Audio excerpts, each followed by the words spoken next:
Her private life has been the source of constant inspection by the nation's gossip machinery.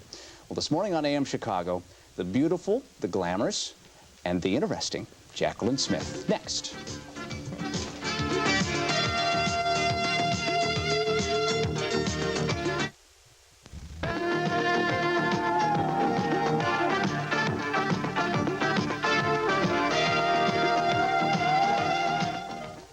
Good morning. Well, she is quite simply one of the most beautiful women in the world, and she is our guest this morning on AM Chicago, Jaclyn Smith. Good morning. How are you? Welcome to Chicago. Well, it's nice to be here. Nice having you here. If I could, to start things off, there's so many things I'd want to talk to you about. By the way, pardon me for if I stare too much, but you really are very, very attractive, and much more so in person. Thank you. Do a lot of people tell you that you look differently in person? Yes, they do. I think they think I'm smaller. On the show, it adds weight and height. Yeah. And then the high heels that girls wear today. So well, you're what, 7'3"? 215 pounds. I was a little surprised to see you were as big as you were. I'm really a skinny little girl. I'm 5'7". Yeah. And I weigh about 115. That's a pretty good weight. Yeah, I don't have to watch my weight. I eat a lot. You do? Yeah. A voracious eater? Yeah, really. To keep the schedule I do, I have to eat 3 square meals a day. Take vitamins? I mean, the health No, food? I just maybe 1 vitamin a day. I eat properly, and I don't eat a lot of candy and sweets, but my breakfast is my main meal. Good habits. That's your most important meal. Yeah.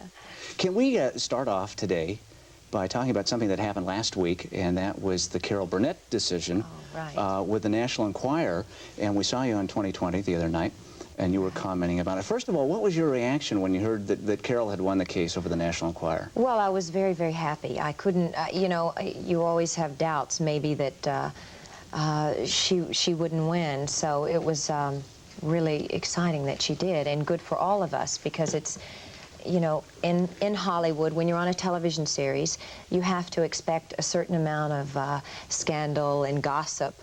But I think really that newspaper has gone overboard, and none of their stories are really based on fact. And I know there's a line of people that are going to follow Carol.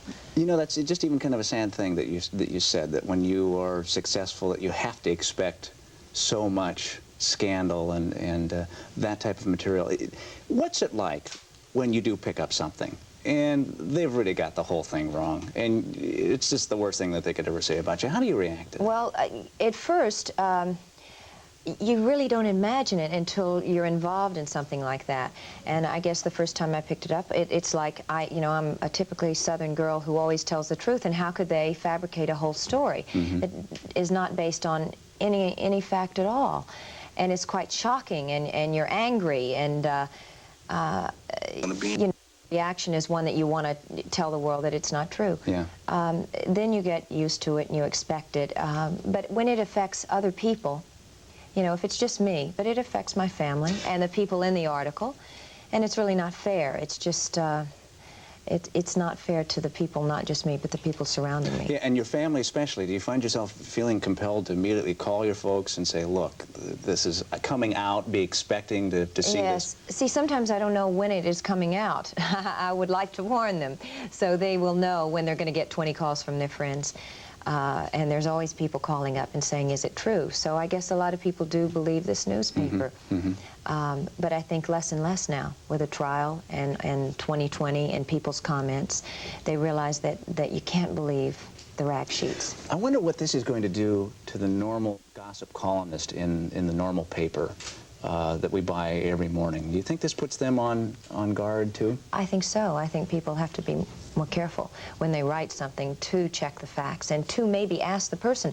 No one really came to me on any of the one story concerning Tony Curtis. They didn't say, is it true? They did not ask me. All of a sudden I was on the cover with him, and I had done a movie with him, The Users, and they had pictures from that. But they've spliced together pictures. They do that. They're famous. That's quite a trick. You were explaining that the other night. Yeah. So are they cut off people, or, you know, maybe you are standing with somebody, but you're with somebody else who happens to be across the room. So it's hard to control it. And I do hope that now it will be the beginning of maybe people asking the people that it involves. Jaclyn, that brings up a point, though. When someone interviews you, when you say, yes, come on in and we'll set an hour aside and we'll do an interview, how much do they have a right to ask of you about your life or about your career? Well, I think that, you know, they're going to ask anything they want, and you have the right to say no comment, or I'd rather not talk about that, which I've done. I like to keep my personal life private, but it's hard, you know. Certain things you do end up commenting on when you think you're not going to. But I think it's just and they always seem to catch those that one little phrase or that one little innuendo. And then maybe take it a step further. But it's up to the person to say, hey, I'd rather not talk about that. Does it genuinely affect your life, the publicity? Do you find yourself having to evade people and scheme almost to get away from reporters and paparazzis? It depends. If you're doing a personal appearance, then there's more, you know. If you're on a trip and you sort of change your hairstyle, wear dark glasses, you can get away with more. It depends. I mean, when Charlie's Angels, the first 2 years, it was impossible to get away. I mean, they wanted to know about the show, and when a new angel came on, I mean, there's always more publicity at that time. So, yeah, it's difficult, I think. We have to break away for a commercial for a moment. What is this odor I smell in here? It's fabulous. It smells like a perfume of some It sort. is. It's Epris? a beautiful Epris, yeah. Can we talk about that in a little bit? I'd love to. All right, we'll break away for a commercial real quick with our guest, Jaclyn Smith, and we'll be right back.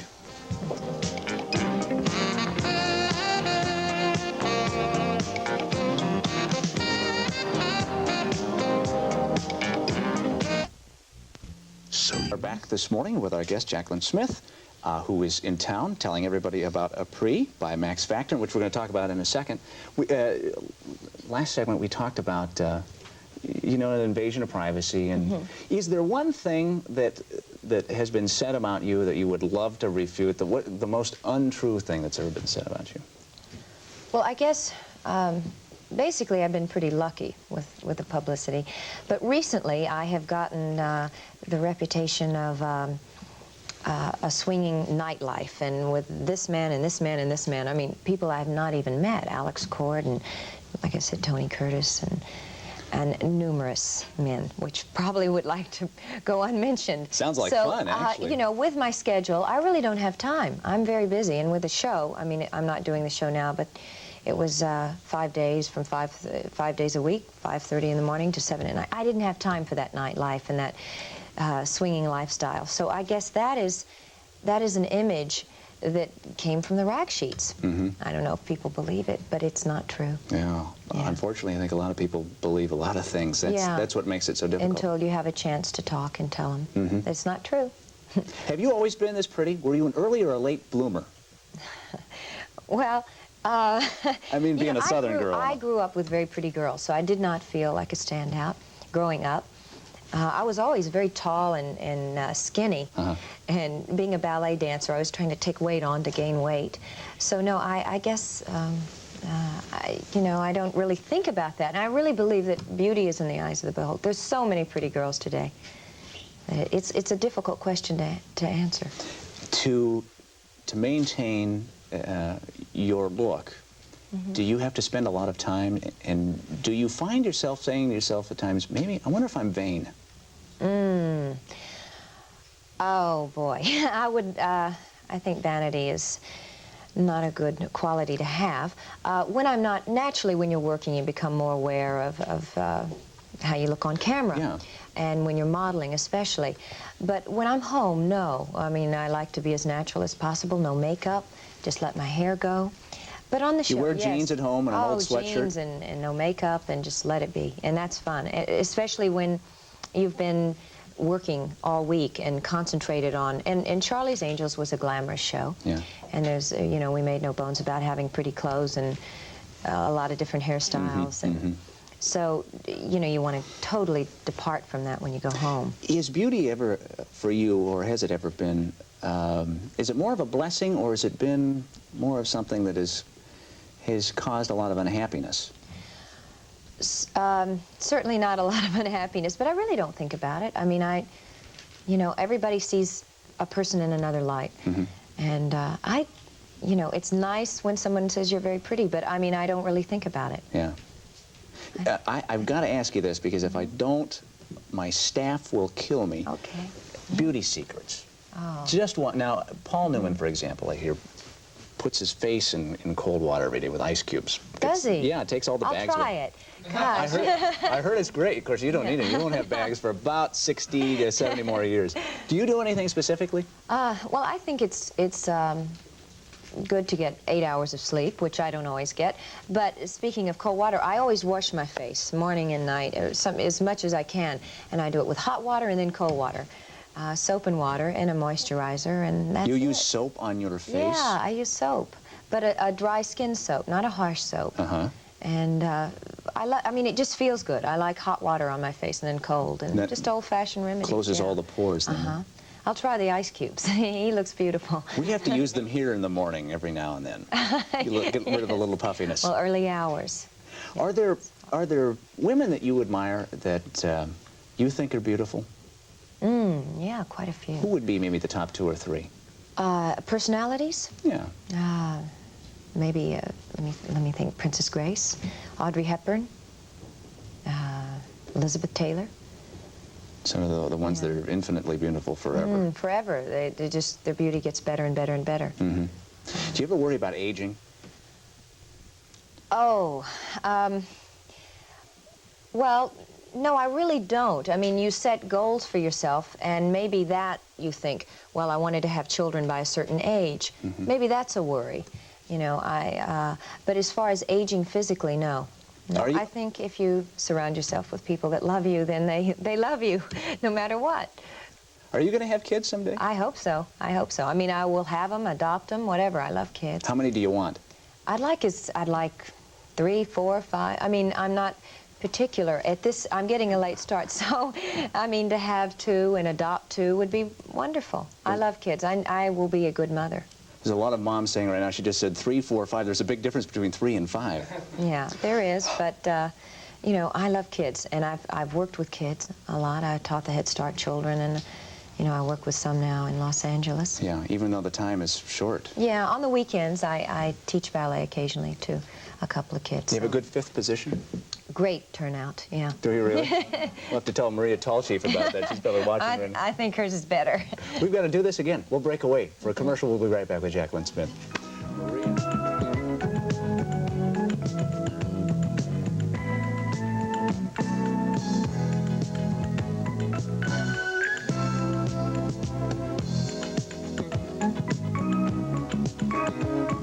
Back with Jaclyn Smith, and there's an ad here that I ripped out of the paper. Of course, it's the one that's been, this is the new Epris.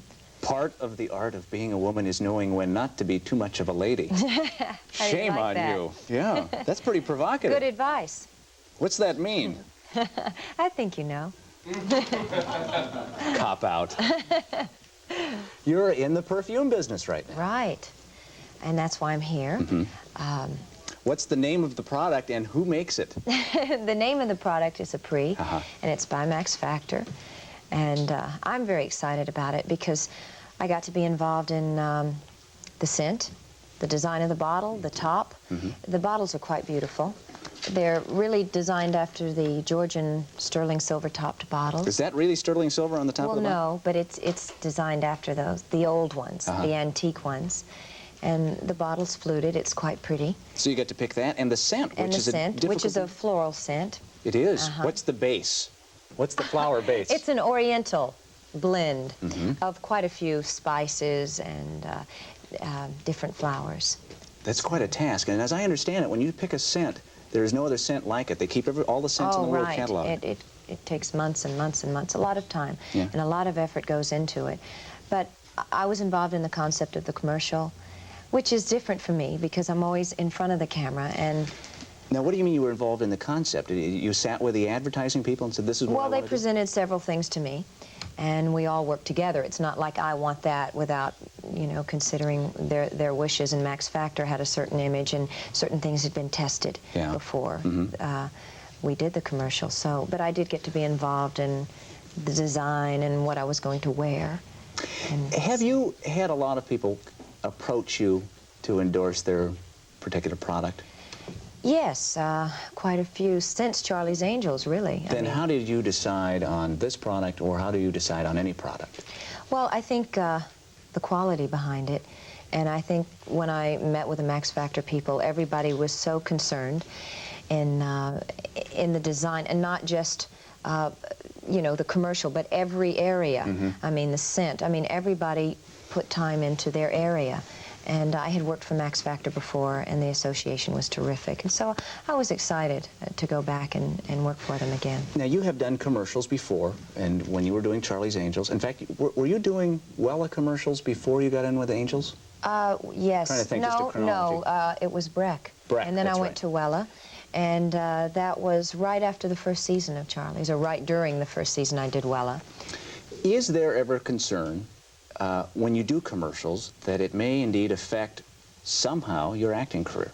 No, I don't have a concern about that. I think if it's handled with quality and care, and you're proud of it, then you don't have to be. I guess what I'm pursuing is I'm trying to figure out what would be the difference. Why does a Jaclyn Smith do a commercial, and why doesn't, like, a Meryl Streep or I don't know. You know, I so many. I started my career with commercials, so I'm thankful for them, and I learned a lot from commercials, and it helped me. I learned a lot from watching. In 30 seconds, you have to put across more. I mean, they're harder to do than people imagine. I mean, in doing a role, you have 2 hours to create a character, but in a commercial, you have 30 seconds to come on and put across your point. So I feel if it's handled in the proper way, I'm proud of it. I'm proud of Epris, and I have big hopes for it. Do you consider making a commercial acting? In a sense. I mean, it's putting across an idea with reality, and but it's not acting. No, I'm just trying to tell the people, you know, yeah, but you have to sell that stuff. Yes, you have to sell it, but I think if you do it from your heart and what you really feel, then it comes across better. That's why I haven't really done that many commercials. I've been very selective. And I was with Breck for 3 years and Wella for 2. So I've done a lot of picking and choosing. I am running low on time. I wanted to ask you just, if I could, a little bit about Charlie's Angels. We're almost out of time. Are you glad that the show's over and that you're moving on to other things? Yes, I am. It's been 5 years, and it's been great, and it's been a terrific training ground, but I'm happy to move on and do other things. I think after 5 years, you want to have more of a challenge. You know, you get set into the role, and a little bit of boredom comes with it. After 5 years, yes, it's the same thing over and over and over. So I'm looking forward to a departure from that. Yeah, but Charlie's Angels was such a phenomenon. Oh, and look, all of you that were on there were propelled. Yeah, no, I'm very appreciative of it. And I had 2 terrific producers, Aaron Spelling and Lynn Goldberg, who really made it as nice as possible. I mean, it's hard to do a television series. No one realizes it. They think it's very glamorous. But it's a hard schedule, and it's a disciplined lifestyle. But I've learned a lot, you know. And why were you the only one that stuck out your contract all the way? That I don't know. I don't know. I mean, I was, you know, I believe in loyalty, and not that the other girls didn't. It was just a choice they made. But I'm happy I stuck through the 5 years, and I've gotten a lot out of it. Got our breakaway. When we come back, I got to find out what you're going to be up to in the future. Can we do that? Okay, yeah. This is Jaclyn Smith. I'm Robb Weller. This is AM Chicago. We'll be right back. Sound like Tom Snyder.